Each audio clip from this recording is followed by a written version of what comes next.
Sir देवगडचा आंबा तुमच्याकडे आलेला आहे. सध्या कशी विक्री आहे आणि ग्राहकांचा प्रतिसाद मिळतोय का?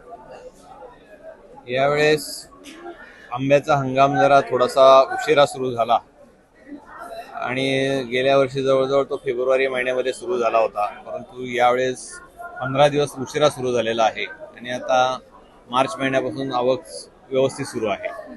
आता 15 दिवस झाले खूप चांगल्या पद्धतीने, म्हणजे गेल्या सोमवारपासून खूप मोठ्या प्रमाणामध्ये आवक सुरू झालेली आहे आणि आत्ताचा जो हंगाम जो आहे तो खऱ्या अर्थाने कोकणातला जो हंगाम आहे हा 15 मार्च पासून तर 15 मे पर्यंत असा 2 महिन्याचा हंगाम चालणार आहे. प्रत्येक वर्षी जवळजवळ हा हंगाम जो आहे तो 4 महिन्याचा चालतो, परंतु मेजरली हा हंगाम यावेळेस कोकणातला 2 महिन्यामध्ये संपणार आहे. म्हणजे जवळ 60 दिवसाचा पिरियड मिळणार आहे.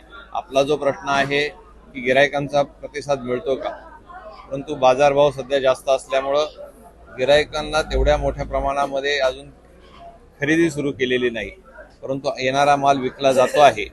परंतु ज्या पद्धतीने सुरुवातीच्या काळामध्ये 8 ते 10 हजार रुपयाला पेटी जात होती, ती गेल्या 8 दिवसामध्ये 2 ते 3 हजार रुपये पेटी मागं फरक पडलेला आहे. आणि आता चांगला जो आंबा आहे तो देवगडचा जो अप्रतिम जो आंबा येतो तो 5 डझनच्या पासून तर 7 ते 8 डझनपर्यंत साईज वाईज त्याचं ग्रेडिंग केलेलं जातं.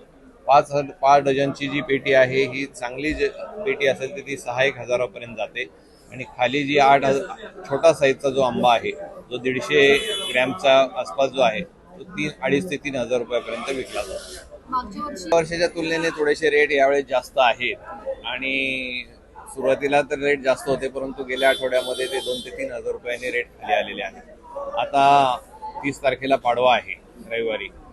बहुतांशी गिराईक ही पाडव्याच्या मुहूर्तावर आंबा खरेदी करत असतात आणि त्याची जी काही खरेदी असते ती आज सोमवारपासून सुरू झालेली आहे. कारण हा आंबा येतो तो कच्चा आंबा येतो आणि त्याला पिकायला कमीत कमी 4 ते 5 दिवस लागतात.